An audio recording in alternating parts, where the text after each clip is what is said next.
ബിജെപിക്ക് കേരളത്തിൽ പ്രതീക്ഷ വേണ്ടെന്ന് വി.പി. ജയരാജൻ പറഞ്ഞു. ആർക്കും ആഗ്രഹിക്കാം, എന്നാൽ ഇത് കേരളമാണ്. സുരേഷ് ഗോപി തൃശൂരിൽ ജയിക്കില്ല. സിനിമയല്ല രാഷ്ട്രീയമെന്നും ഇ.പി. ജയരാജൻ പ്രതികരിച്ചു.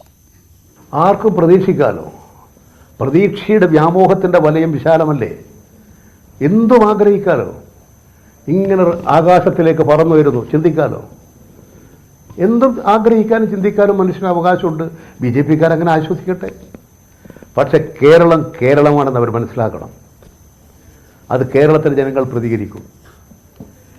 ഇത്തരത്തിലുള്ള ഒരു വ്യാമോഹങ്ങളും പ്രചരണങ്ങളിലും കേരള ജനത കുടുങ്ങിപ്പോവുകയില്ല. ഉയർന്നുയർന്ന് തന്നെ കേരള സമൂഹം ചിന്തിക്കും. ബി.ജെ.പി ഇത്തവണയും പ്രതീക്ഷിക്കുന്നുണ്ടാവുന്നു. ബി.ജെ.പിക്ക് ഒരു പ്രതീക്ഷയ്ക്കും കേരളത്തിന് സാധ്യതയില്ല. ആ സമയം അവർ വല്ല കോൺഗ്രസിൻ്റെ ഏതെങ്കിലും സംസ്ഥാനത്ത് പോയാൽ ചിലപ്പോൾ അവർ ഗുണമുണ്ടാവും. ഈ കേരളത്തിൽ അത്തരത്തിലൊരു സാധ്യതയും അവർക്കുണ്ടെന്ന് ഞാൻ കണക്കാക്കുന്നില്ല. സുരേഷ് ഗോപിക്ക് ഇത്തവണയും തൃശ്ശൂർ സുരേഷ് ഗോപിക്കൊന്നും ജയിക്കാനുള്ളൊരു സാധ്യതയില്ലെന്ന്